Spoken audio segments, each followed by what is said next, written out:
Okay, welcome back to Moving to New Zealand. Today, I have a guest who lives in Wellington, so that is a real change, and her name is Christine. So thank you for being here. Yeah, Hello. thank you for having me. When did you move here? How long have you been here in New Zealand? We've been here almost 8 years. So we started the process of moving here in 2017. And then we actually arrived very early in 2018. And what brought you here? What was your deciding factor? I was a director with PricewaterhouseCoopers, and we moved around the world. It was part of my job, and so we had lived in several different places, and you can kind of call us serial expats. We had been in Japan in 2015, 2016, and then we went back to the US. And we'd always kept our house in Dallas kind of as our home base, but we moved around a lot. And then we had a choice in about, I guess it was in about May or June of 2017. My company said you can either go to Denmark or you can go to New Zealand. And so we thought it would be a 2 year secondment because that's usually how it would work, a 1 or 2 year posting. So I talked to my husband and he said, New Zealand's always been on my bucket list and let's do that. And so we moved here and expected that we would only be here for 2 years, but the immigration advisor that, worked for, PwC at the time, she said to us, "Well, we're gonna apply for you to have visas that gives you a pathway to residency and citizenship." And I kind of protested and said, "Oh, no, we don't really need that, it's not really necessary." And she said, "Trust me on this one." And, I said, "Alright, whatever," and I just let her go the route she wanted to go. And Yeah. we were here about a year in Wellington, and we realized, yeah, not going anywhere. We're staying put here. Our older kids had already started flying the coop, and Okay. so we only still had one child at home, and we knew we were gonna have to downsize our house in Dallas anyway, so we had already sold that, so we didn't have that hanging on for us anymore. And then when we arrived, we only had our youngest son with us. He was, just turned 4 at the time, and our older kids there's a big gap between our youngest and our older kids, and then our older kids were all either adulting or were off in university at the time. And then since then, one of our university students has relocated here and he's in Wellington as well. So Two are in New Zealand, two are in the US okay. in Dallas. So my when oldest son and his wife and are in Plano, and then my daughter is in Dallas. when you were moving around a lot for work throughout all those years, did they travel with you and move around with you? Yes and no. So it just depended on where we were. So we Yeah. always kept our house in Dallas as like Yeah. the home base. And then like when we were in Japan, we just had an apartment there. And so like our youngest was with us and then our older kids kind of rotated through. Yeah. And so just depending on their schedules and what they were doing at school. And then when I was based in Toronto, I actually would just fly back to Dallas. So I just kept a base in Toronto, an apartment there, and Yeah. just flew back and forth. But it was a little bit too much to fly back and forth to Tokyo.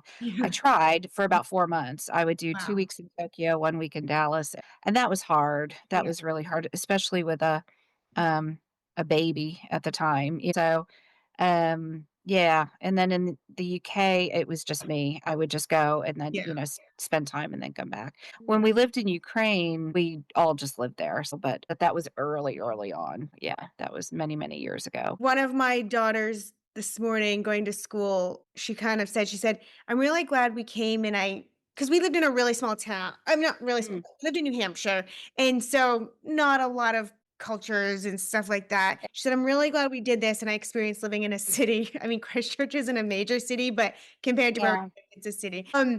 And she was just like, I've learned a lot, like, and just was like really kind of identifying all of the skills and stuff of leaving your home and yeah, exploring and figuring out something else. But then yeah. she said, "But I'm actually really annoyed right now, and I want to go home." And Aw, we've been here almost 4 years, so I mean, that was the first time she really said that.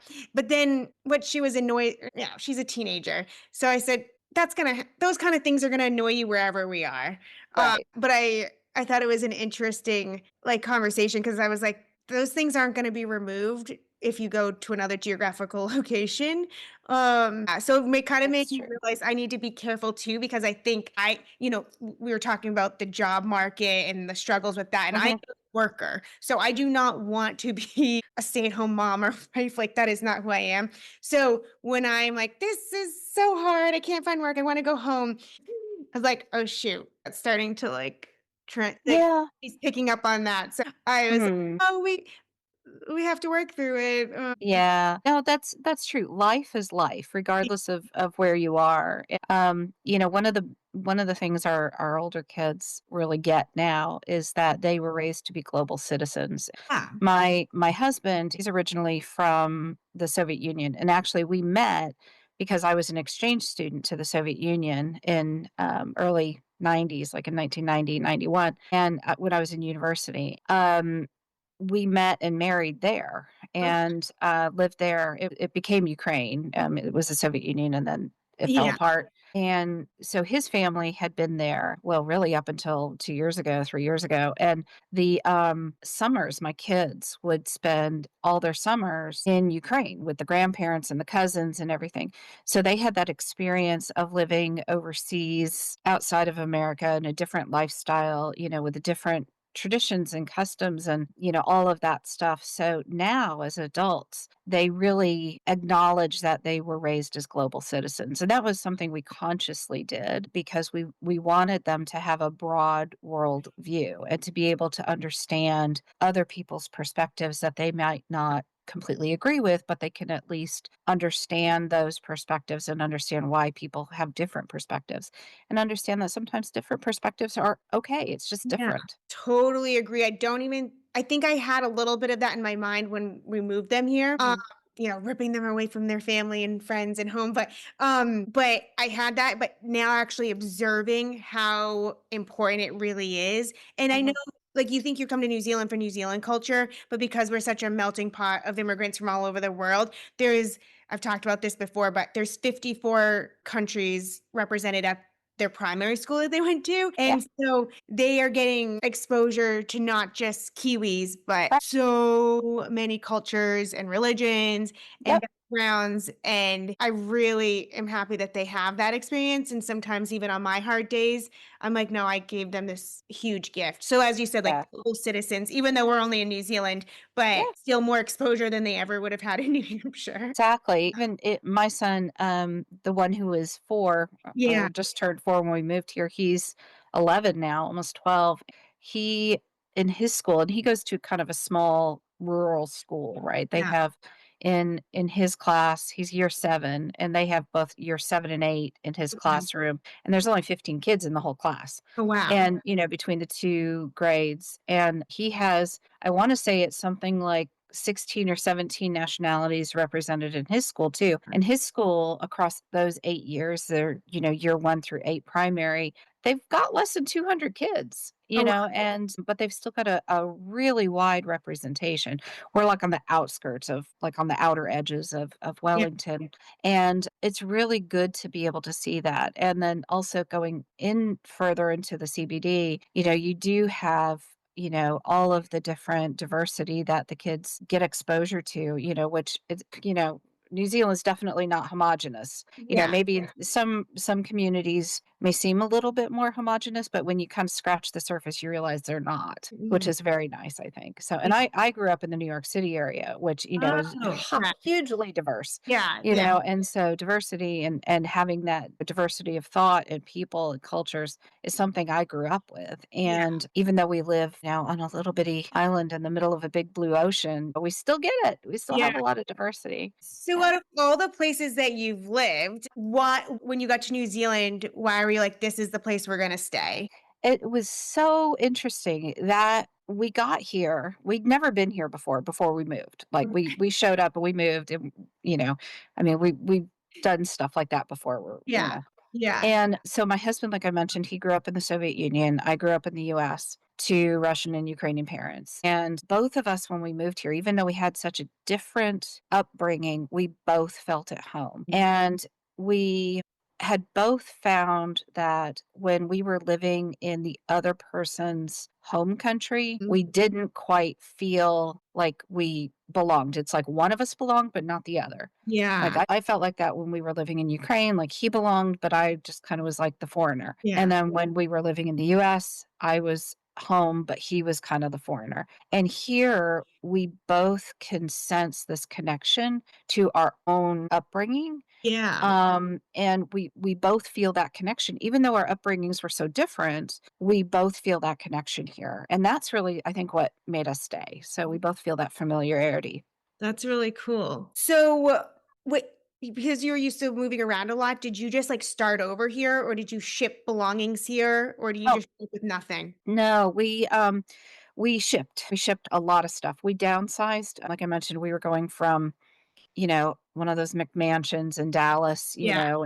and at the time, it made sense. It was like the right size house for us. We had 8 people living in our house at any given point, Yeah. between the kids, my mother, our daughter-in-law, I mean, we Yeah. we always had people with us, but there was no way we needed all of that stuff with Yeah. us, right? So, we downsized from, like, a 4,000 square foot house to a 1,000 square foot house, and I'm totally happy with it. And it was interesting, we shipped things that we shouldn't have, and we didn't ship things that now I'm regretting we didn't ship. Yeah. And, it actually turned into this huge I'll talk about this a little bit later, but this huge survey we've done with some of the people that I work with to figure out what should you ship, what shouldn't you ship, and there's this whole process that we go through with them and this whole article about that we've written. But the shipping side, we brought a 20-foot container and we didn't quite fill it up, actually. We brought some furniture, very good furniture that we'd had, some really good furniture now that I'm kicking myself that we didn't bring. And yeah, we brought probably about 17 feet worth of a 20-foot container with us. Yeah. And then, of course, we've bought more since we've been here, So one of the things that people always ask me about are especially like their beds. And I'm like, don't bring your bed, don't bring your bed. It's, not only are the sizing different, so there's no international standard of sizing. Yeah. So we've actually had to develop this cross reference and even between New Zealand and Australia, they're not consistent. Australia, New Zealand, South Africa, the US and Canada are consistent, and Ireland and the UK are consistent. But so we had to create this whole cross reference for some of our clients to say, okay, like sometimes they line up, sometimes they don't, and so it's a real mess. It's a real mess. And the thing that a lot of people think is like, oh, I'll just bring, I've got a great mattress. I'll bring my, my bedding, and then you get here and you can't buy sheets or you need a new mattress, but you can't find a mattress that fits your bed frame. And yeah, and you need it sooner than you think. So Yeah. yeah. I didn't realize that even New Zealand and Australia weren't compatible. It just seems like they would have been. Yeah. No, and when you go to, like, if you go to Kmart Mhm. and it gets a real tricky when you get to the King, Super King, and something else King. I can't remember what they Yeah. call it in Australia, something else. They're all slightly different, like, in both the length and the width. So Yeah. if you go to Kmart and you buy sheets at Kmart, they are sized to Australian standards. If Okay. you go to the warehouse, they're sized to New Zealand standards. And Bed Bath& and Beyond are also mostly New Zealand standards, but you have to ask. And then if you go to the specialty shops like, Adair's, and I can't remember what the other one is that does a lot of, like, just mostly sheets in Manchester, you have to ask, "Is it sized for Australia or is it sized for New Zealand?" And they'll tell you because they're definitely different. The only bed size that is consistent between New Zealand and Australia is the queen size bed. That's it. Everything else is slightly different. That's crazy. I know when we first moved here and got stuff, I was going to Bed Bath& and Beyond and, probably Briscoe's, I don't know, and getting, Yeah. like, really nice things, but that's when we had, like, our American moving budget. Yeah. Now I'm going to Kmart. "You need new sheets? Let's go to Kmart." I find we have, our summer linen sheets and then we have our winter Yeah. flannelette sheets. And the flannelette sheets that I find are the best are actually the ones from the warehouse. Are It's they? crazy. Yeah, they're fabulous. They're fabulous. And then for summer, I go to the Bed Bath and Beyond sales that they always have for linen sheets, and they're really good. Or Farmers. but only when they're on sale. Just Yeah, for but our listeners, the Bed Bath& and Beyond here in New Zealand is not the same. the same as the American one. I just Nope. made that connection, like, Yep. total like, just I mean, Yep. Called the same thing, but not the same yeah, thing. absolutely Yeah. not. No, you don't get a 20% off coupon in the mail every No. I don't know. No. I don't even know if Bed Bath& and Beyond America is still kicking. At one point, I know some of I don't know. I I don't think know. They it might was not be around like anymore. Yeah. taking over, and it'll be interesting because Amazon's, like, slowly creeping in here. We don't Yeah. have warehouses, but Australia will ship, Right. and I've heard a few people this week say, "I got it on Amazon." I'm like, "How long did that take?" And they're like, "A week," which they were excited about. A week was very exciting. I would be too. Yeah, I would be So too. But the thing I noticed about Amazon Australia, because you can order from Amazon Australia here, and after a certain like you can even get free shipping sometimes oh, from Amazon Australia, but they don't have the selection of products that Amazon US does. yeah, However, there are still some things I buy on Amazon US and just get them shipped. It might take 3 weeks for it to show up. yeah. But sometimes it's worth it. So when we were remodeling our kitchen a couple years ago, handles and pulls for the drawers and the doors are so expensive here. Oh, And I mean, just like yeah, not a little bit more expensive, a lot bit more expensive. yeah. And I actually bought all of our brass door pulls and doorknobs and drawer pulls on Amazon US, and it was cheaper for me to buy that for a whole kitchen and laundry room and sleep out 'cause I wanted everything to match than it would have cost me to buy 2 drawer pulls here.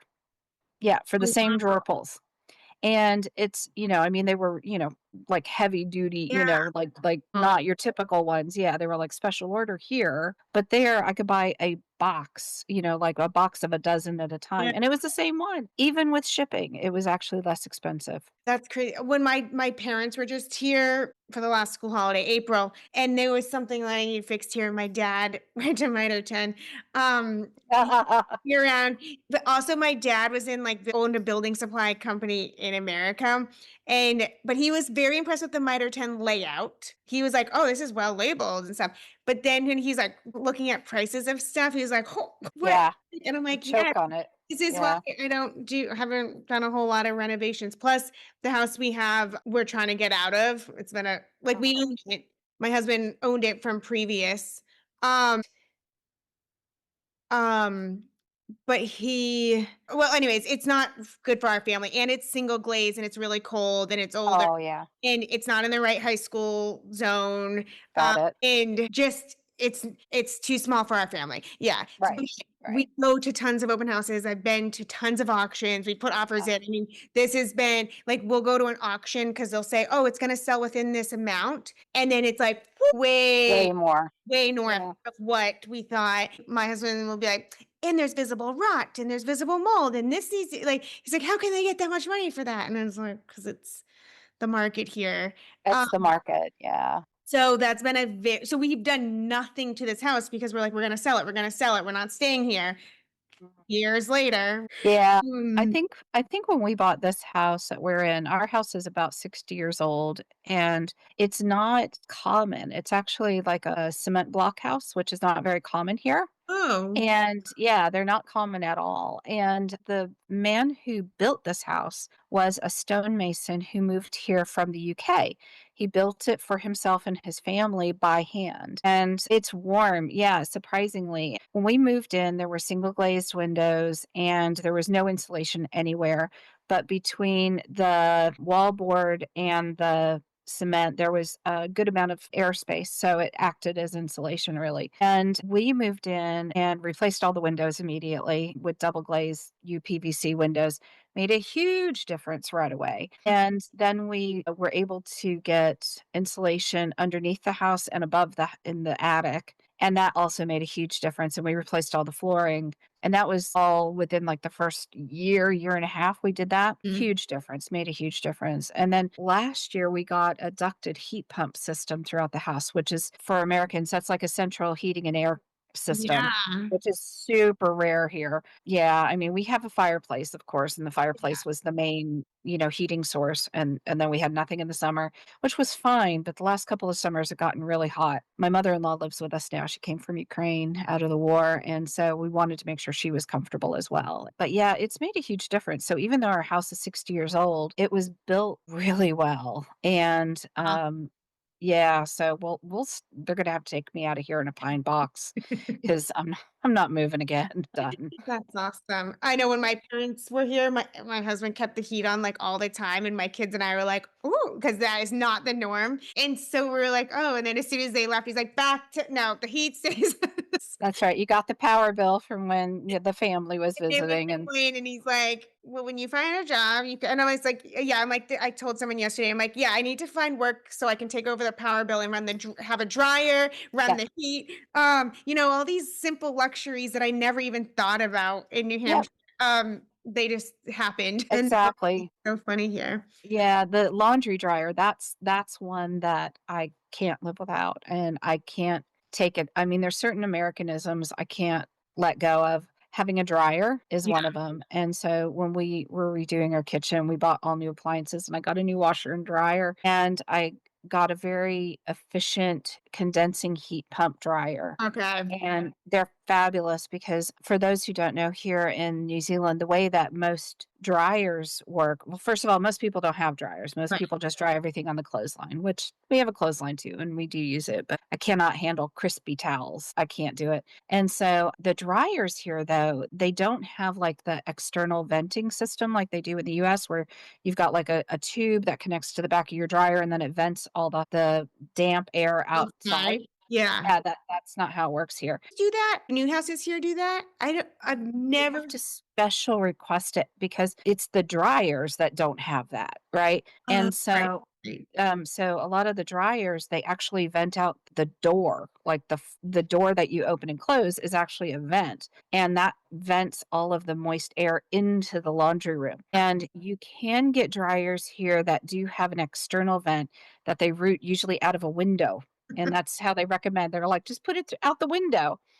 I'm like, "Just build a vent." And but the one that we have, what it does, there's no vent at all, and what it does is it internally captures the moist air. It runs it across some coils that turns that vapor back into liquid water, and it can either go into a container that's in the dryer, and then you just empty the container, or ours, we actually have it routed to go out and into a sink, and then it just goes down the drain. Right. But there's no dampness that's released in outside of the dryer at all.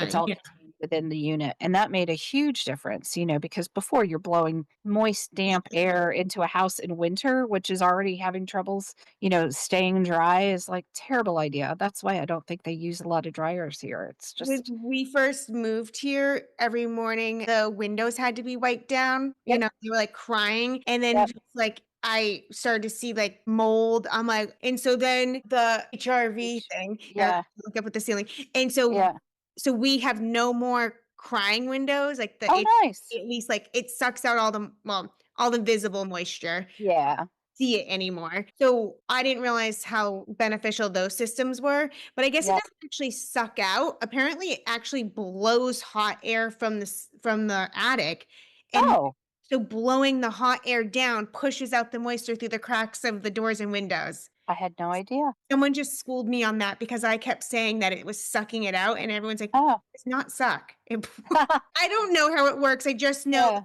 it's an improvement, and I do not have to wipe tears off windows anymore.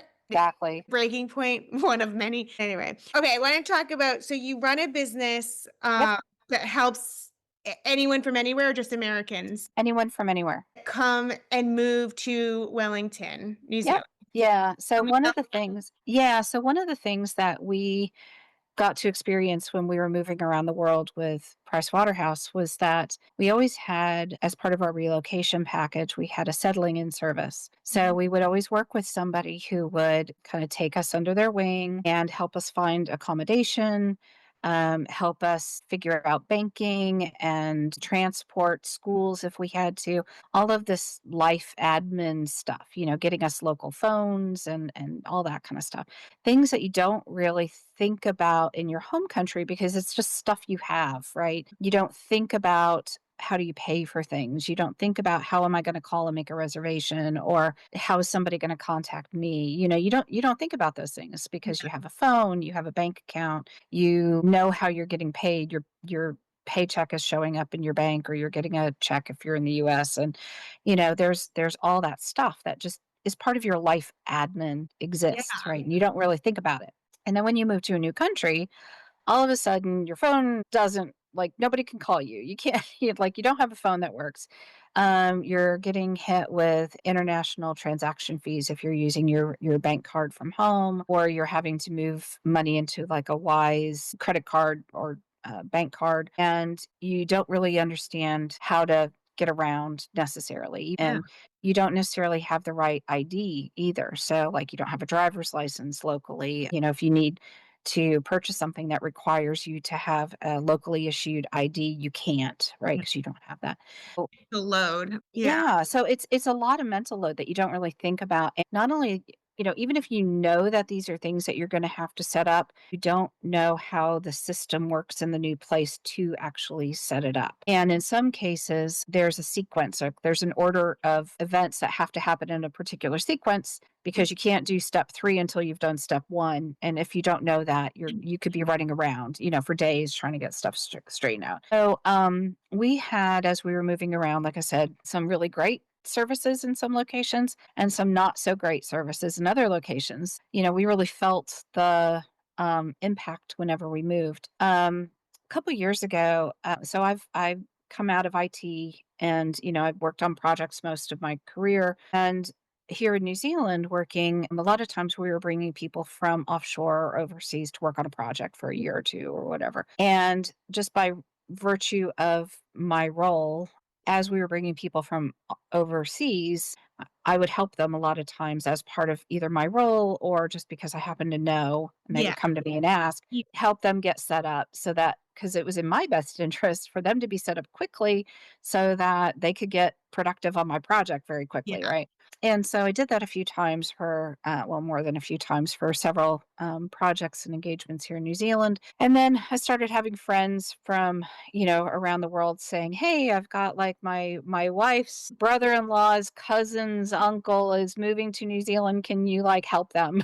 Yeah. And I'd be like, "Yeah, sure." And so, I'd meet them and their family and kind of take them and do the same thing. And then after I did it like 3 or 4 times, I'm like, "Wait a minute.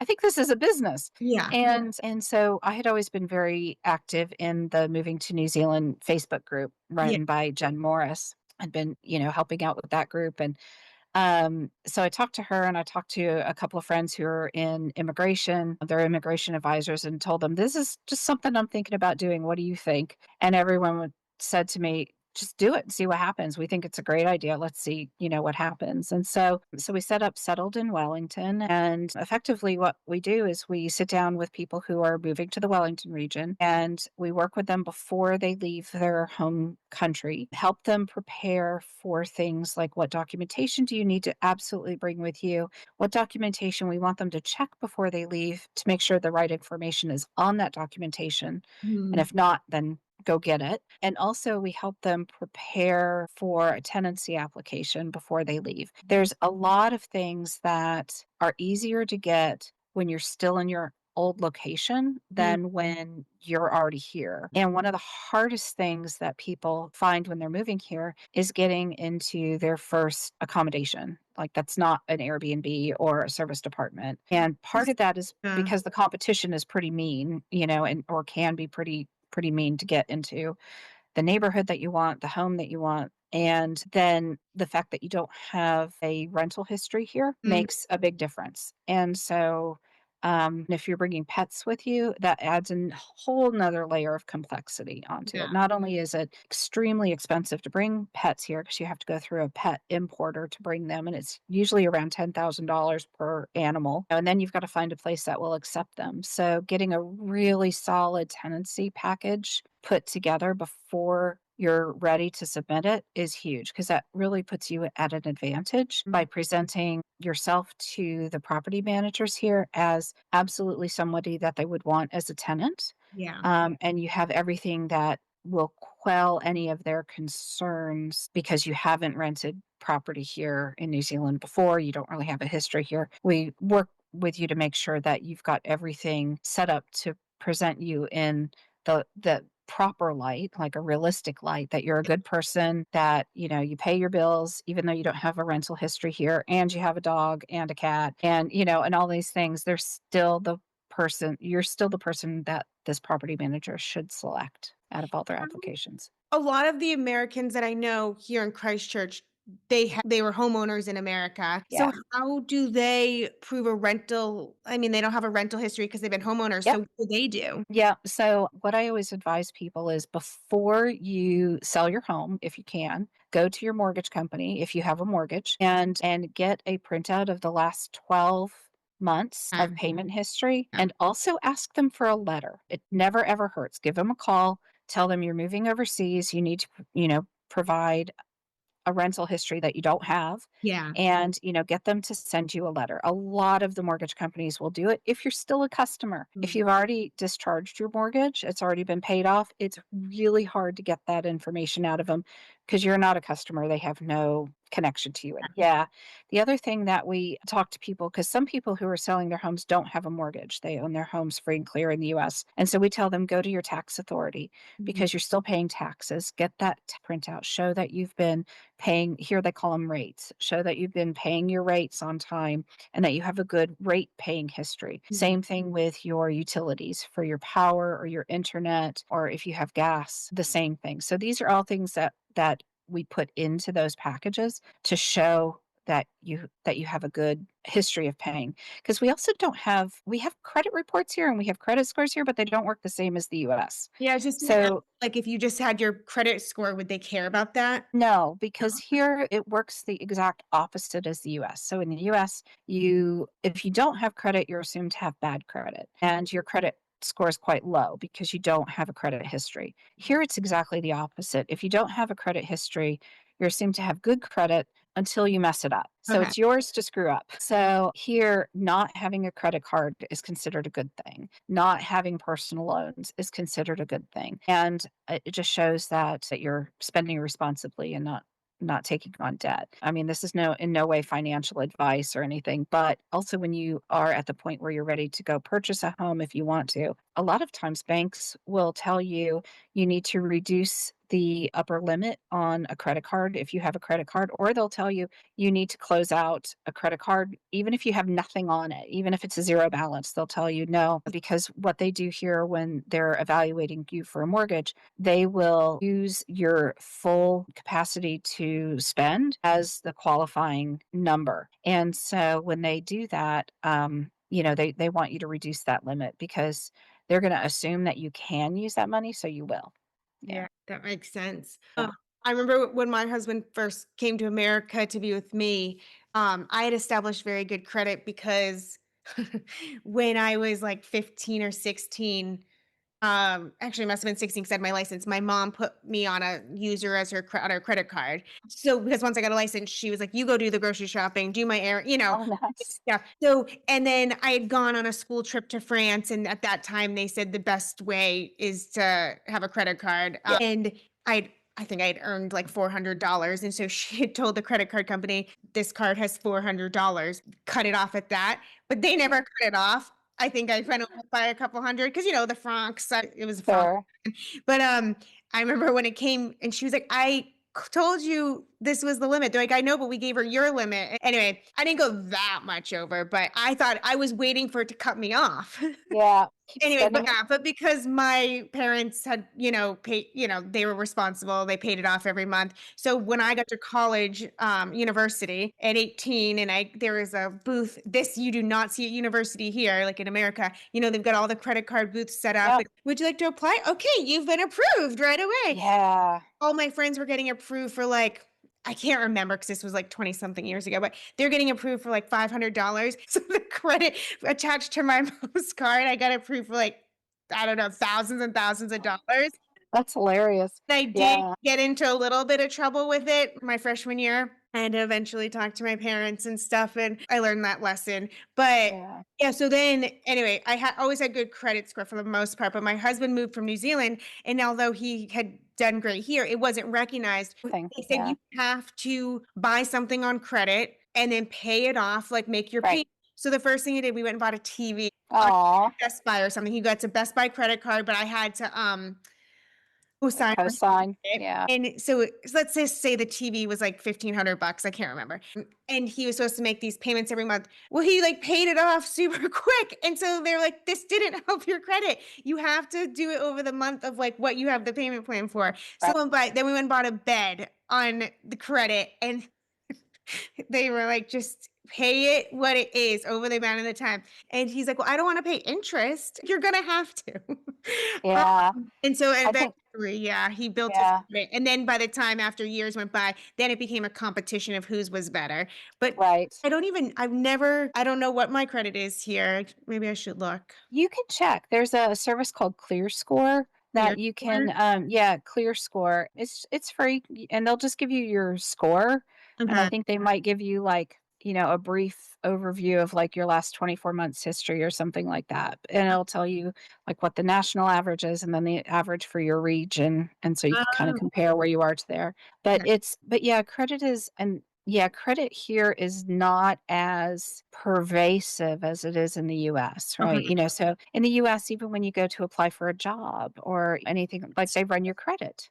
Yeah, Yeah. they run your credit in the US. And that's just like not applicable here. So I think yeah, you don't have to build credit here. And in fact, it's discouraged because you Yeah. don't really need it.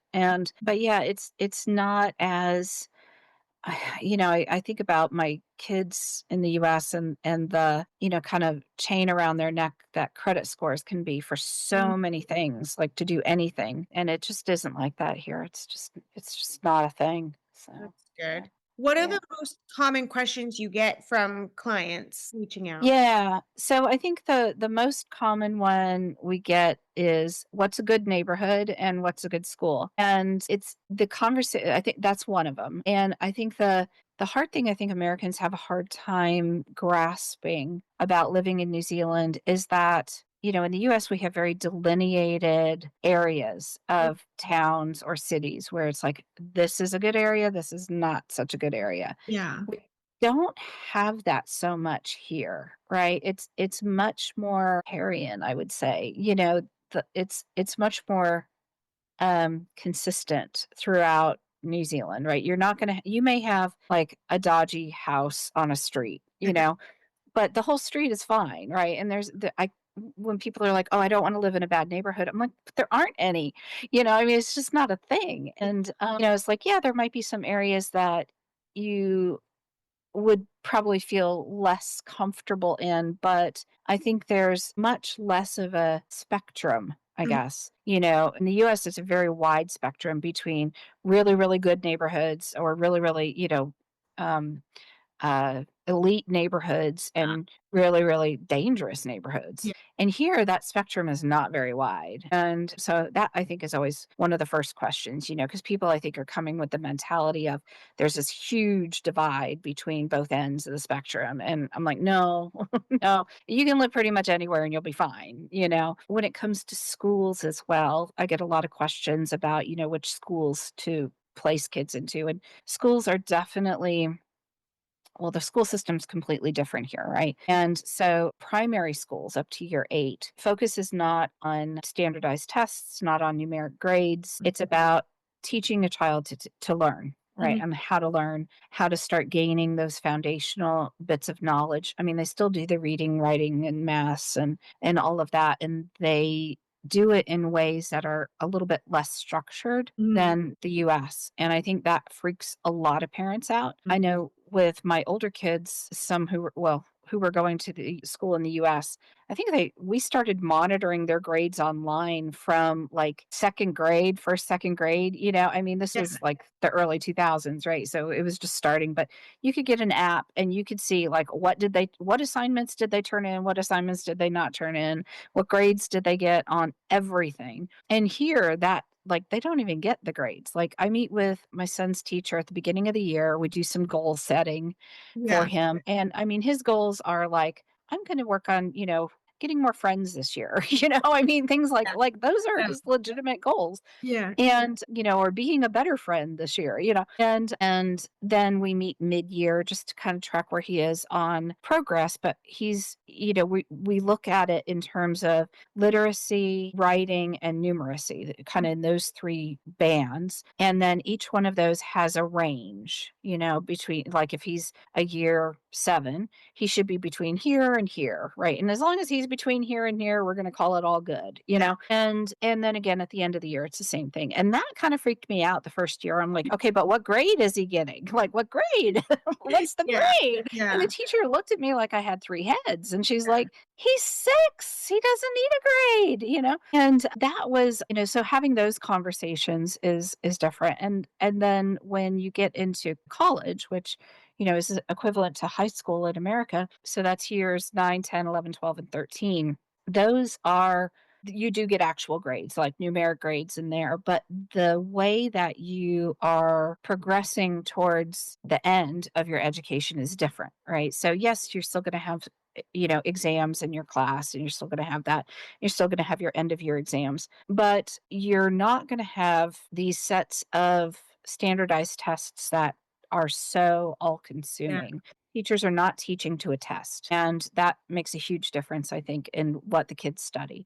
They still have to obtain, a certain amount of credits, and they still have to, pass these different called NCEA levels. So in year 11, the kids at the end of the year take NCEA level 1, and then at the end of year 12, they take NCEA level 2, and then at the end of year 13, NCEA level 3, and university entrance exams. But that is um, the way that it's structured here. We don't have like high school graduations like they do in the US. So your child, depending on what career path they're going, they could leave at level 1, level 2, or level 3, depending on what their career path is. If Right. they want to go into a trade, a lot of them leave at year 12 with the NCAA level 2 qualifications, because that's what they need to go and work as an apprentice on a trades program. Some will leave at level 1, and they're like, I'm going to go be a farmer on my dad's farm. I don't need to go any further than this, which is a big difference in the way we think. Like, I mean, it was very important. Education is hugely important for our family. And I just remember telling my older kids, you get into the best university you can get into, we'll figure out how to pay for it. And they all did. But it was huge. It was like, pushing them all to, you've got to be an honor society. You've got to nail the PSAT. You've got to be a national merit scholar. You've got to nail the SAT and the ACT. You've got to get into, at least one Ivy. You've got to get it, I mean, all that kind of stuff. We put that pressure on them. And, here, my youngest will never have that pressure on him. And, even my oldest I just son. with someone, my daughter, the other day. Yeah, 'Cause a friend just it's graduated high school, and I'm like, "All 4 years on varsity sports, National Honor Society, this is who I was, and so yeah, you don't have 1 pin on your right. How many visa cords do check." you have on your on graduation day? How many cords do you have around your neck? And I mean, that was huge for our 3 older kids, Yeah, right? They all graduated from high schools in the US. One graduated from a performing arts high school, so for him, it was a little bit different, but the other 2 graduated from, your typical, um, I think it's called A school in Dallas, and it's one of those big, like, there are more kids that go to that high school every day than there are in my suburb here in Wellington. uh, So, there are over 1,000 kids in every grade, and yeah, I mean, you walk into that school and it's like you're walking into an airport terminal, I mean, it really feels like you're walking into an airport terminal compared to our local college here, where my son will go, where I think there's 800 kids total, across 5 years. So it's, wow. yeah, it's different. The kids don't have that same pressure here, that I think we put on the kids in the US, which Yeah. is really good for a lot of kids. It's really good for a lot of kids to not have that pressure on them. Yeah, I think so. It's just hard for me to adapt to it, Yep. get used to it because my I never hear from her teachers in high school, like, never. I've gone to a Yeah, parent-teacher conference, and they're just like, "Okay." I don't like, every week there's an email, it's like everything's done, so I'm like, "Okay, I'm not really chasing her down," but I yeah, she's never has homework, I never see her yeah, doing it. And she says, "I just get it done at school," and I'm like, "Okay." right, But this week, for the first time ever, I got an email from the math teacher saying, this homework she turned in was only it was at 60% of something, it wasn't fully good, and it should be better than this. She's better than this, and whatever. I write back a long email. Is this an effort issue? Was she like talking to somebody? Or is this like, does she need a tutor? Like, do I need to right. be doing something? And she wrote back, you need to relax. I was gonna say, I've been told to calm down. She said, My "Do not teachers. waste your money on a tutor. She's Right, fine. She needs to put more effort in and not talk to her friend when she's working on her assignment or something." exactly. And I was like, "Oh, okay." Yeah, When I exactly. had my daughter read the email, she's like, "You emailed her?" She's like, "You are embarrassing." I And know, and I'm like, "Well, that's exactly right, right? That's exactly how the teachers here are. They're just like, "Parents, chill." I mean, it's like, Your kid's gonna be fine. Don't worry, your kid's gonna be fine." And, it's it's I think we're brought up to, I don't wanna say helicopter, but I think we kind of are, right in the middle of Gen X, so I should be in the generation that just doesn't care, but I care. I wanna make sure that my kids are doing the best that they can and, putting in the effort. But those are the 2 main questions I get from people is, where to live and what about schools? And I would say, it's interesting the things that they don't ask about mm, that are the ones that trip them up. It's the more basics that you don't think they about. So don't know what they don't know." they don't know what they don't know, exactly, and so one of the things that we do when people first arrive is we tell them, "Your first day, you're gonna be jet lagged, you're gonna need a shower, you're just gonna need to sleep when you get in," right? But some people are like, "No, no, no, we are gonna hit the ground running as soon as we land," and I'm like, "Okay, because day 1, we are gonna do 4 things. We're gonna do 4 actually 5 things. First thing you're gonna do is after you arrive in New Zealand and you get through border security, you're going to apply for an IRD number. Do not apply for it before you arrive, please. IRD is like our social security number, although it's not used for the same things that a social security number is used for, but it's your tax identification number. If you try to apply for an IRD number before you enter New Zealand, even if you have a visa, you're going to be bombarded with questions about why do you actually need an IRD number? Can you provide us some proof of why you actually need this? And it could take weeks for to get an IRD number because you have to prove to IRD that you have a legitimate reason for needing one. And it's a manual process at that point. If you apply for an IRD number after you arrive, and you can still be in the airport, I don't care, as long as you've gone through passport control, your visa has now been activated. So your IRD is connected with border security, so they can see you've entered the country automatically. It's an all online automated system. They'll say, "Oh, yep, you're in country. You have a legitimate reason for needing an IRD number."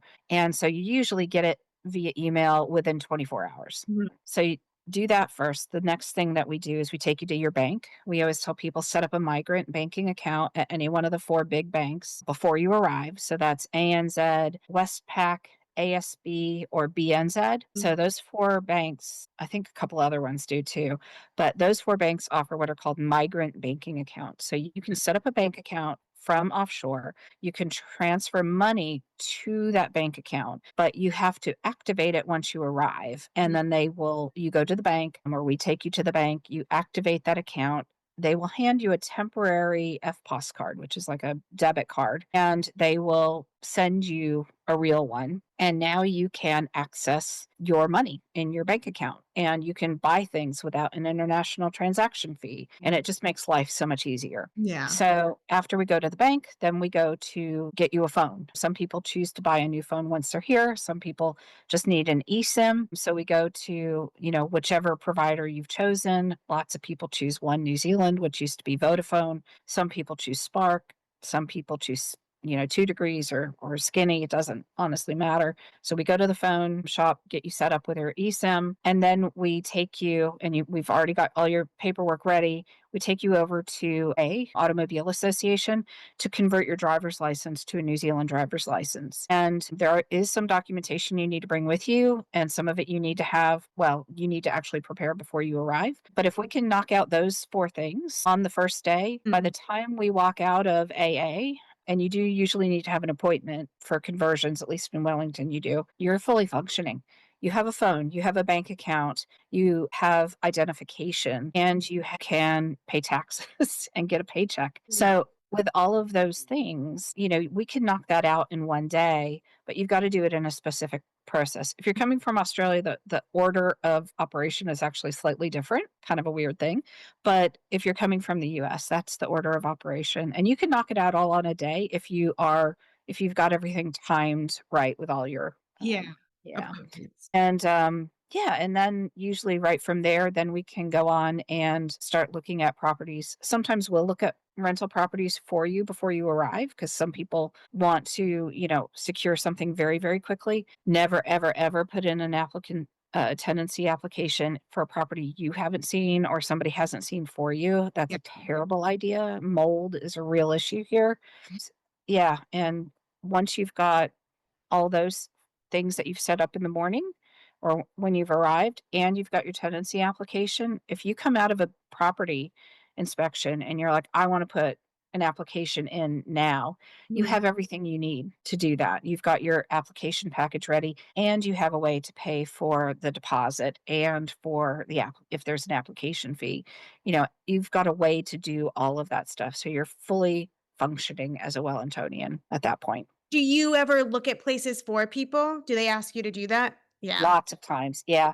So we do two kinds of inspections. One is a drive-by inspection. Sometimes people are like, "Oh, I found this property on Trade Me. It looks really, really great. Can you just go do a drive-by?" And so when we do a drive-by, we'll look at the property, we'll look at the neighborhood, because Yeah. the property may be fantastic, but it may be next door to a gang pad or an industrial place. And, you're like, "Oh yeah, the property is fantastic, but everything around it is awful."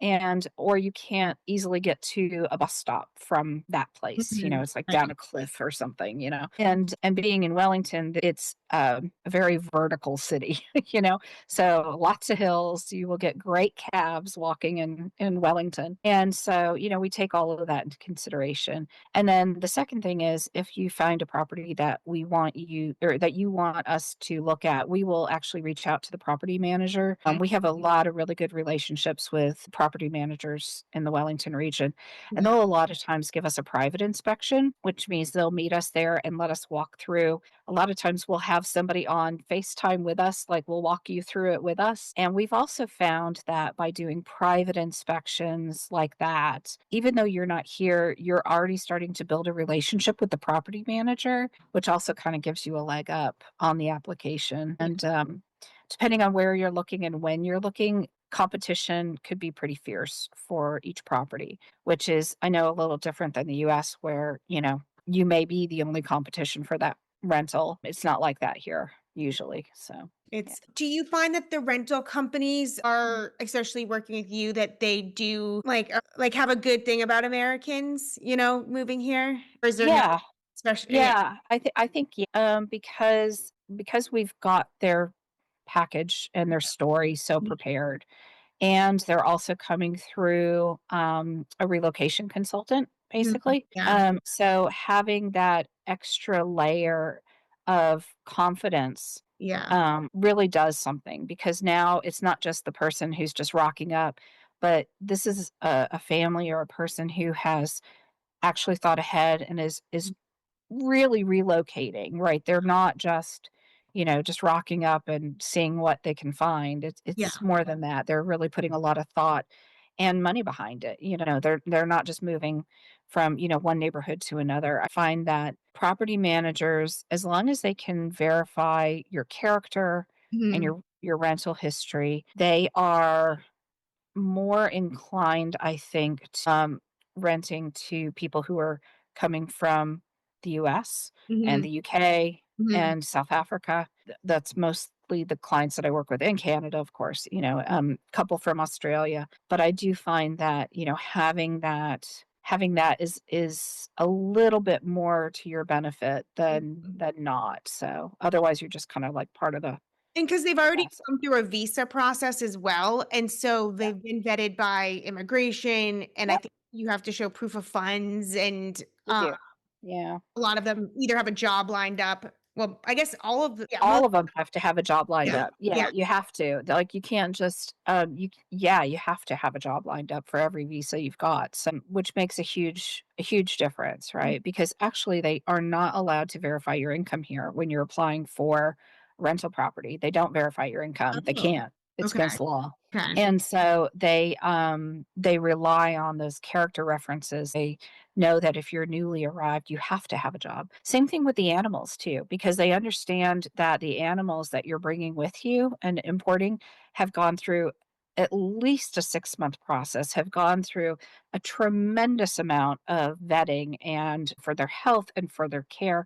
And no one is going to spend $10,000 to import an animal that they are not going to take care of. And so that's one thing that property managers have told me is that they are, even if the property says no animals, when I tell them that they're importing them from the US or Canada or the UK, Mhm. they're like, "Oh, well, actually, we could talk about animals." Yeah. So, Yeah, because they obviously have to be some degree of I don't even know the right I have a dog, but, like, mhm. stable or well-behaved or something to make the trip. They will not medicate them to make that Yeah, like, even just a exactly. little doggy Valium or, whatever, they will not Exactly. do anything. So they really have to be strong enough and well-behaved enough to make that trip and then go through the 2 weeks of quarantine and everything Yep, like yeah. exactly. It's not an easy process and, or nor a cheap process. A lot of times it costs more to bring the animals here than the rest of the family. No, I know. Yeah. We have been through it, and it was during COVID, so there were just, like, Oh,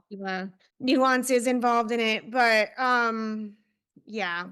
Anyway, the dog we have now is a New Zealand-born dog. ours too. We have a little Shih Tzu, actually, he's Mm. sleeping at my feet right now. He's, 4 months old, so he's still learning his manners, so I'm really glad he's still Aw. asleep. So what are the things that come up for people that they didn't think of or total surprises that when you tell them or help them through it, they're like, "Ah, didn't think of that." I think the credit thing is one. I think also, when we're talking with people about what should they put into their container to Oh, bring yeah, with yeah, yeah. them. Yeah. Yeah. So the way we break it down, and if anyone wants to go on our website, there's a whole article about what you should bring and what Yeah, you shouldn't what's bring. the website? Where can Yep. people find you? It's settledinwellington.com, and there's a whole section of articles there. And the international shipping checklist is probably our most popular download that's there. There's also a cost of moving calculator that you can download in Excel, and there's a high end and a low end already populated. You can see that, but definitely the packing, because one of the things that people don't think about, it's actually not about what you pack, it's about when you unpack. Like, that's what you need to be thinking about, because we look at the moving in as 3 distinct phases. So the first phase is for, 2 weeks to a month when you're in your Airbnb or your temporary accommodation.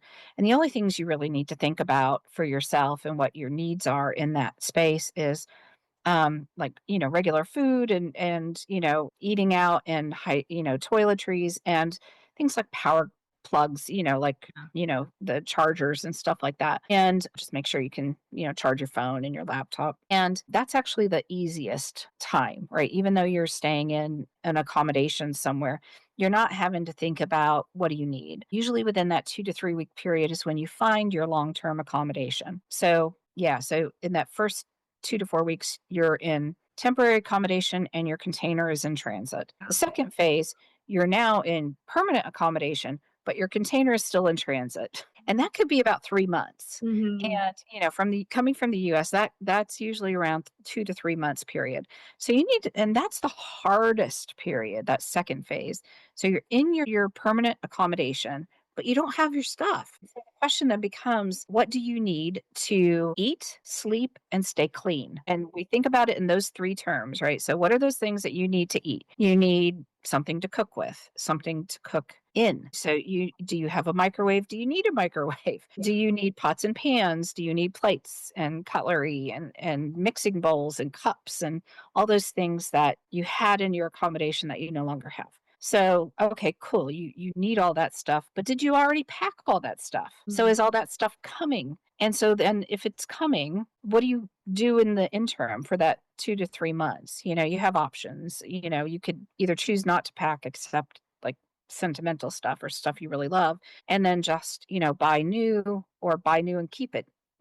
So that's on the eating side. On the sleeping side, this is why we say really think long and hard about whether you want to bring your bed. Even though beds are ridiculously expensive here, you will trust me. It is not fun sleeping on an air mattress for 3 months because I've done it and it is not fun. And we did it because I really, really loved my bed and we brought it with us. And it was the dumbest thing I could have done. And we had it for probably about 3 or 4 years, and then we were like, "Oh, we really need a new mattress," which meant we had to go buy a whole new bed anyway, Yeah. right? And so really think long and hard. Do you really wanna pack your bed? Do you really wanna pack all those sheets and blankets? I mean, think about that. That stuff does take up space. And then also think about then what are those things that you need to stay clean? I mean, everything from buckets to mops to towels, all of the things you need for your shower. Do you really need to bring, all of the things? Look in your bathroom today at all the things that you've got sitting on your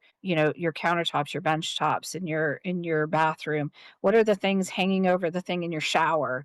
I mean, do you need to bring that? No, no, you don't need to bring that. It's just going to take up space and create weight in your shipping container. And you're going to need to get a new one here anyway, because you'll need it before your container arrives. You're going to need towels. You're going to need bath towels. And, you're going to need all of those things. So think about it like that. That period of time, what do you need before your container arrives to be able to eat, sleep, and stay clean? Mhm. And yeah, and so even things like hangers. Do you need to bring your hangers? No, no, you don't need to bring your hangers. Get hangers here, right? And it's trust me, it's in the long run, you're going to end up having to buy the hangers anyway. You'll Yeah. buy the hangers and then you'll get new hangers that show up in your container and now you've got hangers that you need to give away because you've got way too many hangers. And so, things like that. And so that's really how we think about Mhm. the shipping. And that's the stuff that people think, "Oh, I'll pack it. I'll just, I'll take all my towels or I'll take all my sheets and I'll take all my pillowcases and blankets." And then they realize that they needed it before their container got here and now they've got duplicate. Other Like, these thing houses have a ton of storage. No, I no, mean, they new don't. ones might. Okay, new ones, I've looked at a lot of newer houses that have Yeah, great closets. So I don't wanna say none, but yeah, most of the houses that I look at right. do have great storage for your backup towels and backup Right. everything. Exactly. And yeah, storage is not a thing here as much as it is in the US, Mhm. right? In the US, you've got lots of built-ins, you've got They large closets. Yeah, you've got separate linen closets, and here not so much. Yeah. I mean, some of the newer homes definitely do, but Yeah. the room sizes are also a lot smaller in general than they are in the US. And so you really need to think about the size of the furniture that you're bringing too. We always say bring your good furniture because just like anywhere in the world, getting good furniture is hard, and um, honestly, the best furniture I find right now are at the secondhand shops. And I just bought an antique dresser 2 weeks ago. I Yeah. couldn't believe it. It was like it was a really nice. It's like 100 and something years old, and it's Yeah. gorgeous. But it is the first time I've seen it in 8 years. But yeah, those are the things that I think trip people up the most. Is they ship things that they really shouldn't ship, and that costs money, so yeah. I definitely we shipped a lot, and it Yeah. doesn't even fit in this house. Yeah, exactly, exactly, and then some things just, like I said, I was, working in, like, high corporate offices, and a lot of times I was working in, like, New York and London and Yeah. banks and, a lot of business suits. I have so many business suits that I haven't worn in 8 years, and did I ship them? Yes, yes, I shipped them. Have I gotten rid of them? No, no, no. Will I? Maybe, I don't know, but, Well, I had a presentation on Wednesday night at the university, but most people go in pretty casual, but I always wear my business attire, and people always like, "What are you dressed up for?" I'm like, I have all these business clothes because I actually did work in an office here a bit that was more formal. So I'm just not working now. But I'm like half most of my wardrobe is like business clothes. So I'm like, Yeah. I'm just gonna wear otherwise I just have like the same couple pair of jeans. I do wear leggings. A lot of days I don't get out of athletic wear. And then my teenage daughter is like, ooh, why are you still in your athletic wear? So I was like, Yeah. I'm just trying, this is what I've got. If I just keep what's that saying, like dress for the job you want, not the job you have, or something like Yeah. not Yeah. necessarily that I wanna be in formal wear every day, but Yeah. yeah, I don't know. It's just like I just look at my closet and this is the majority of what I have. Yeah, yeah, same. And I think for me, office attire here is definitely more casual than Mhm. the office attire I was used to. Like, but then again, I can remember a time when if you were getting on the elevator to go between floors and you had a suit jacket, you had to wear the jacket. You couldn't just go with like just your blouse and your skirt. You Yeah. had to have the jacket on too. And I actually remember a time where it was part of our dress code at PwC where women had to wear heels. And Now kids, young yeah, women, they wear sneakers all day, yeah, not to want to work. yeah, Like in my yeah. day, wear your sneakers on the train because I'm in Boston, and, once you got in that building, you're putting on your heels for the day. That's right. Exactly. Now they just wear sneakers all day. Yeah. God bless them. I mean, they're smarter than us, right? Yeah. I just tried to wear heels the other day. I had an interview and Yeah. got there and I went to get out of the car and I had to walk a little bit. I'm like, F this. And I put Yeah. on flat like loafers or whatever. Yeah, I got rid of all my heels a couple years ago. I'm like, "Yeah, I'm too old for this. I'm not I doing was this. like, I'm old." why am I holding on to this? Yeah, Um, exactly. Could let it go. But I think that, when it comes to the homes here, keep in mind they are different, and you're not gonna be able to recreate your life that you had in America here, and don't try to, because 'cause it'll do nothing but frustrate you, and yeah. that's one of the conversations that I have a lot with people, is your home here will be different. Your home here will likely be smaller and more expensive, and you're not going to feel pressured to be updating the decor with every season. It's more simple here, and embrace that. There will be times when you miss it. Like I miss it around Halloween. I love Halloween. Mm. And Halloween's only just kind of starting to be a thing where we live. Half the neighborhood is like such an American thing. And I'm like, yeah, yeah, it is. But it's fun for the kids, Yeah. and prepare yourself. One thing I do tell people is that you will get some people who say, and you'll hear them say, maybe not directly to you, but you'll hear it, is that we don't want to do that. We don't want to be like America. And they mean it in the best sense possible. Mhm. Don't take offense to that. Yeah, don't take offense when you hear it. You'll see it in like local community Facebook pages, especially around Halloween. You'll hear it if somebody says something that to you may sound very innocuous, non confrontational or, Yeah. non-controversial, but then someone will come back and go, "No, we don't wanna be like America, that's not us." Just take that in. Just take it in, don't take it personally. It's not that they are saying America's awful, they're just saying we're something different, Yeah. and that's okay. Yeah. Our local primary school does a mixing mingle for different cultures because there's so many cultures there. So the Chinese families will host something, Yeah, Japanese families, all these like different families will host and they'll make a small sampling of a yeah, food that's representative of their culture. And then maybe if they have a certain dress that they wear, they'll do yeah, that. And so last year, the school reached out and they said, "Oh, American, you're up." I'm like, what? Well, what am I? And I was the only family that yeah, I could think of, but then I actually forgot there was another American mom there, and we ended up working yeah, but we were like, "What are we well, we can't." Someone kept saying, like, "Make hot dogs," and I'm like, "But they don't sell American hot dogs here, I so don't, it's yeah, useless?" And, yeah, there were so many ideas, but then America's so diverse, so, like, what's a popular dish in New England is gonna be different than, like, the South or different parts of the country have different, dishes that are exactly. so we were talking, so we ended up saying, "Let's do a Thanksgiving traditional meal." Yeah. They did give us a $200 thing, which bought 2 turkeys. I was gonna say that's a turkey. Also, generally, all the families also bring a side dish, but they're not all the other families who attend bring a side dish, but it's not part of the cultural experience, it's just whatever. Yeah. And then we ended up doing it on Halloween. So we, Oh, like, no. did 'cause she loved Halloween, and I used to do Halloween parties back home, so I actually Yeah. a lot of my decorations here because, Yeah. um, we did a fusion of Thanksgiving, Halloween. There were some like, a lot of people thought, like, Halloween was devil and stuff. I'm like, Oh, "No, yeah. it's about It's not community." it. And then Yeah. people, if you take Thanksgiving and what that was, we're like, "Okay, we'll put" it's actually about coming together. It's also about being grateful and thankful. Yeah. We really tried to sell it as, like, celebratory of community and gratefulness and Yeah. family and everything. And so, because we had to get up and talk about it, but we did the whole, like, the whole spread, and Nice. they had a kitchen there that we were in all day. Of course. It's like, I Probably don't smelled great. yeah, and so we did it, and there was a lot people from some cultures, they were like, "Oh," because, we did it on Halloween, so it was right before the elections, and people Mm. thought that Halloween was part of, like, election stuff. Oh, Theory yeah. don't even there was a lot I think I there A was lot of confusion around it. some people that just Yeah. knew because they're on TikTok and they watch Yeah. American TV, and there were a lot of families that came, and we found these, carving pumpkins, and they're like, Mhm. "We see this on TV, this is so exciting." So a lot of families were like, "We've only seen this on TV, yay, we get to, Yeah. like, experience this."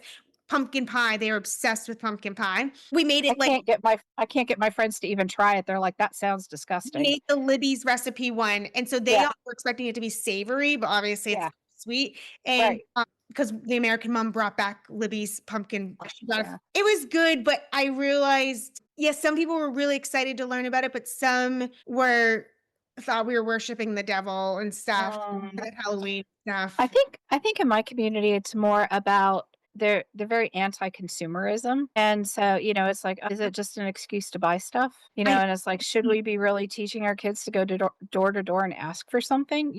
So they took it more from that kind of angle. But it's interesting you bring up Thanksgiving because, of course, Matariki is coming up next Yeah, week for us here in New Zealand, which is the Maori New Year. It's going to yeah, be June 20th this year. Every family, like we lived here before it was a public holiday, yeah, and since it's become a public holiday. I remember the first year it was a public holiday, I think a lot of families were like, well, what do we do? Like we don't know what, like, this is a new yeah. holiday, what do we do?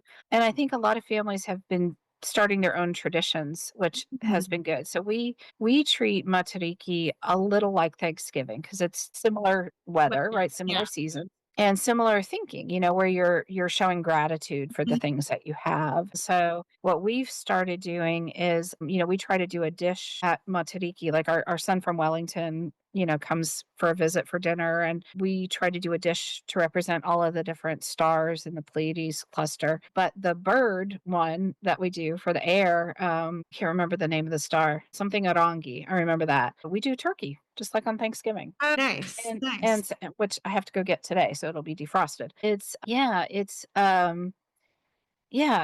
kind of a nice holiday that we can all develop our own family traditions around. And not having Thanksgiving anymore, it kind of gives us that sense of Yeah. Thanksgiving-ish, but still Matariki. And I think that's what I was saying too, like, I grew up in a family with a lot of traditions. I mean, the Christmas cookie my mother made every year, the Halloween cookie she made every year, I'm in my 40s, and so, like, I remember it my whole life, and now I make that with my kids, and Yep. so, like, it can be just a recipe, like, we do a lot of solstice, so when the first day of winter comes, later in June, we, like, light candles and set intention. Yeah. 'Cause my kids had gone to nature school, so, like, winter and Right. summer solstice are just, those were always celebrated, Yep. and so even now we're here and it's opposite, like, I still pull out these, like, homemade solstice candles, and, Nice. yeah, and I think just you could yeah, the traditions are kind of what I think I hold on to, but, like, we Yeah. have to develop so for Matariki, I made star cookies last year, my We'll mentee. do that too. Then some people were talking about how they're gonna put some twinkle lights up Yep. because that's at least in America, when we have winter and these short days, it's the holiday season, so we've got Yep. lights and just, like, stuff that makes us a little bit more happier in the dark days, and so now we're in these dark, cold days, and, there's no yeah, Matariki can be something that makes it, more joyful and put out Yep. some lights if you want to, and I Yep. think it's kinda cool how people are really celebrating it and developing it. I like it. Yeah, and developing their own customs and traditions around it. It is good because you do miss that feeling when you move to the Southern Hemisphere, when the weather starts turning cold. Yeah. I think instinctively most Americans start thinking, "Oh, the holidays are coming. New Year's is coming and Thanksgiving is coming," and then it just doesn't come. Is Monterey on the 20th? It is. It's next Oh, so Friday. it's like just it's pretty that same weekend is the solstice. So Yep. it lines up. I think that happened last year too. So it must I mean, Yeah. the moon, the stars. Yeah. Yeah, it's the rising, the when Matariki becomes when the Pleiades become visible above the horizon in the early morning again. Because right now I think it's below the horizon, and you'll see it again just before dawn starting that day. And then next year, I wanna say it's in July. I think it's gonna Oh, be much further. Yeah, it's a move it's based on the stars, so it moves every year. But I think next year is in July, I'm not sure, but yeah. that's cool, and, like, the cities are developing it too, like, the Yep, first year I was here for the first year too, and there was, like, a little bit, but the and now the city is growing how they celebrate exactly. it, the lights that they put out, and so Yeah, I was actually in Queenstown for the first one. My sister-in-law was living nice. and she now is in Nelson, but we went into Arrowtown and Oh, they had kind of advertised something, and so they had advertised and they had some lights up and, like, a little bit of music, but it was, like, so many people. I mean, it was the yep, biggest crowds I had seen really in New Zealand for something, yeah. not any Christchurch has crowds, but they were really surprised. So Arrowtown, like, the shops weren't open, a lot of like, they had no food, so there were all these people here, and there was, like, no vendors or nothing, so it was, like, people just kinda walking around, and I know we don't wanna make it commercial, also, you just gathered all these people, and there was, like, not a whole lot for them to do, so I guess they've really now they're building up theirs. That's good. Um, Yeah. We live near Greytown, and Greytown here every year does a midwinter Christmas month, and it's basically the month of July, and they deck it's a cute little Victorian town, and they deck the whole town out in Christmas gear, right? It looks like the holidays in New England, right? And it starts this year, I wanna say it's on the 27th or the night of the 27th. They even have fake snow. We're in the North Island, so we don't get real snow. But, wow, yeah, they even have, like, a snow machine and everything, and that's it's cool. amazing. They do a Christmas tree, they have carols, everything, and they shut down the main street in Greytown for I think it's the Friday and the Saturday night, Okay. of each weekend, and it is absolutely amazing. So they've got, all sorts of stall holders there. You could get hot cocoa and Christmas cookies, and, like you said, they're not trying to commercialize it, but they're Yeah. trying to create a sense of festive. It's like a, night market, Yeah, almost like a German night market, I but love it's absolutely amazing, and it's only, like, an hour from, Wellington, so we get a lot of people from, central Wellington that go to that, and it's fabulous because it actually feels like a Northern Hemisphere Christmas, but yet it's still separate from Matariki, which is nice, so they're like a week apart, which is yeah. kinda cool, That's cool.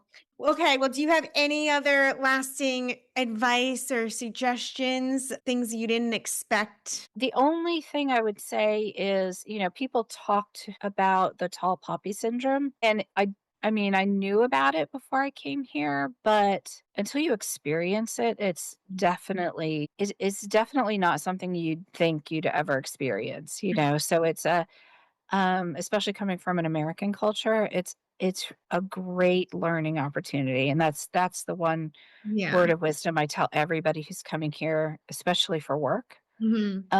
is that don't be the smartest person in the room. Listen more than you speak and go into everything assuming that there are things you don't know. Mhm. And that's probably the best advice I could give to people, especially starting work here. Mhm.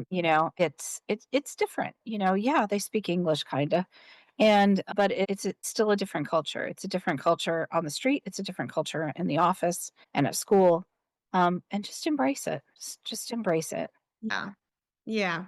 I know I couldn't I mean, I'm married to a Kiwi, so I obviously had heard about Tall Poppy too, and there's a real estate company called Tall Poppy, Yeah. which that was, like, weird.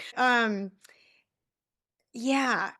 I have been told to tone it down, before, and other Kiwis were like, "No, it's fine." Like, yeah, and so that's interesting, but I still, yeah, I don't know. But then I see New Zealand business people and they're saying we need to be more confident like the Americans. Like we should be setting higher goals and trying to achieve them. Like we're just like, so it's kind of interesting, especially because I'm doing the whole business school thing and they have all these inspirational people coming in and telling people like, own who you are, like do this. And I'm like, I'm already good at that.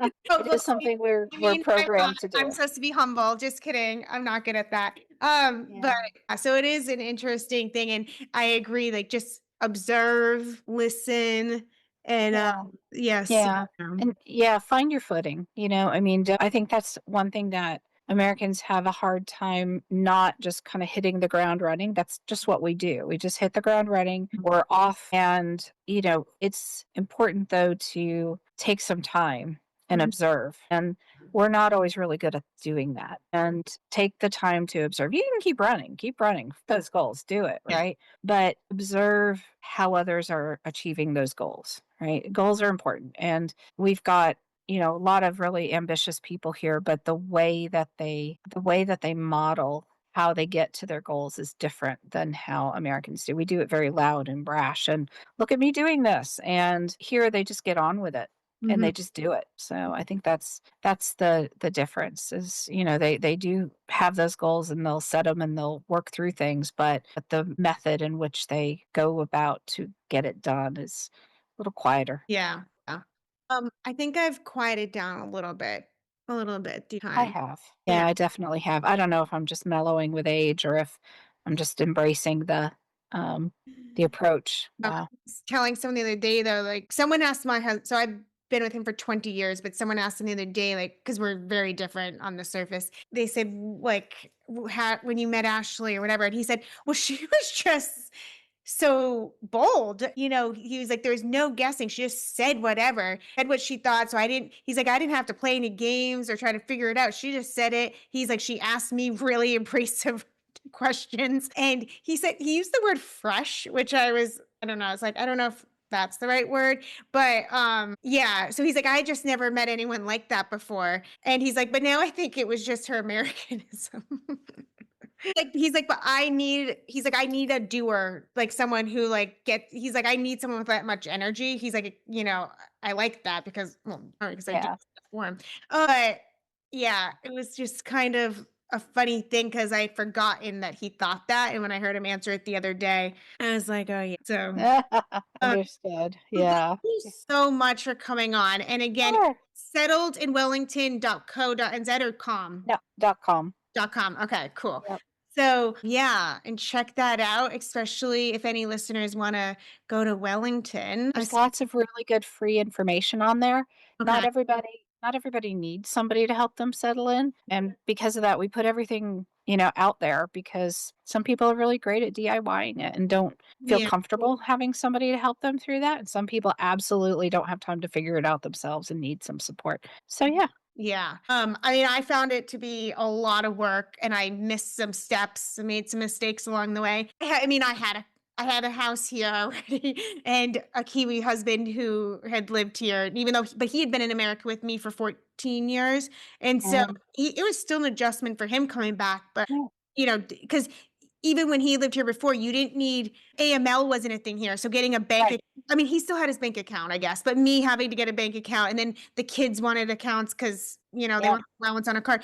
Just getting a kids account was an hour-long session with, every single information on the planet they could ask for. Went through all that. And then I remember when they got their kids accounts in America, the bank came to the school and just signed them up because then yeah, they had like a school account type thing, but it was through the real local bank. And so every week the right. bank would come in and take their, $1 allowance and not invest it, but deposit it. Yeah. Yeah, like a lot of the things, even buying a house and having to do all the AML, anti-money laundering, is a lot more intense here for sure. Yeah.